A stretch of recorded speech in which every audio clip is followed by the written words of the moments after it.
You will hear 3 students discussing exam techniques with their tutor. First, in the exam, you will have 20 seconds to look at questions 1 to 4. Listen carefully and answer questions 1 to 4. Morning, everyone. I thought we'd get together today and just talk about exam techniques. I'm sure everyone has different ideas about them. So, shall we find out what you do first when you get into an exam? Check that you have the right exam paper?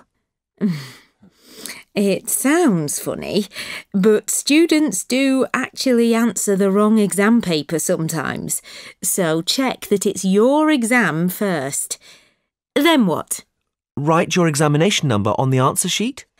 Well, it might sound obvious, but writing your examination number at the beginning of the exam can be a good idea.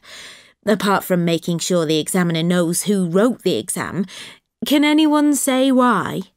It can help you relax? Yes, that's right.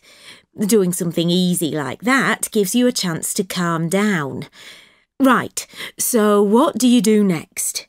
Read the questions carefully. Well, before you read the questions, what should you do? Read the instructions. Yes, you should read the instructions next.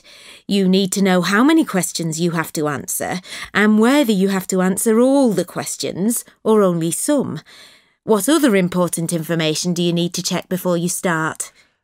How much time you have? Yes, Jerry's right.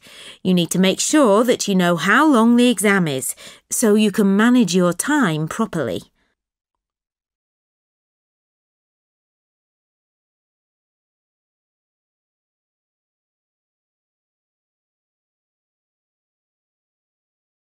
You will have 20 seconds to look at questions 5 to 8.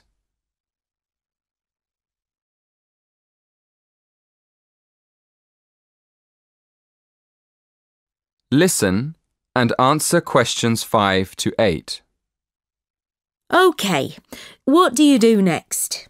Read the questions. Yes, it's very important to read the questions, not just once, but several times.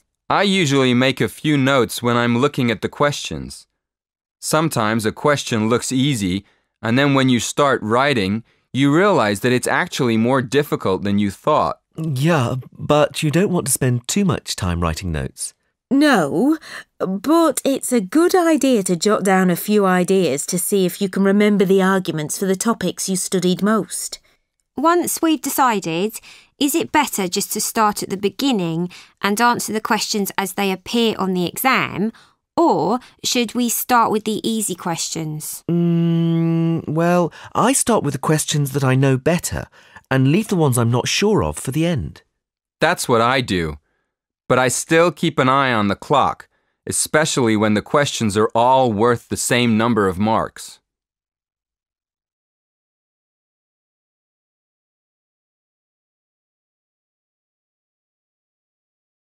You will have 20 seconds to look at questions 9 and 10.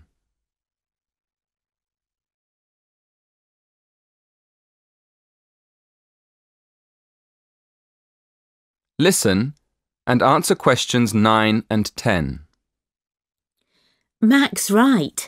If you write one very good answer, but it's only worth 30% of the marks, you still lose the other 70% on that exam. So it's better to write our main ideas for a question, even if we don't have time to answer it properly. Yes, absolutely. We can't give you marks for writing nothing. But if you give us your main ideas, we can give you some marks. Oh, really? I wish I'd known that in my last exam. I spent all my time writing a long answer to one of the questions and didn't get round to the other two. I didn't understand why I got such a low mark. Yeah, that's what happened to me.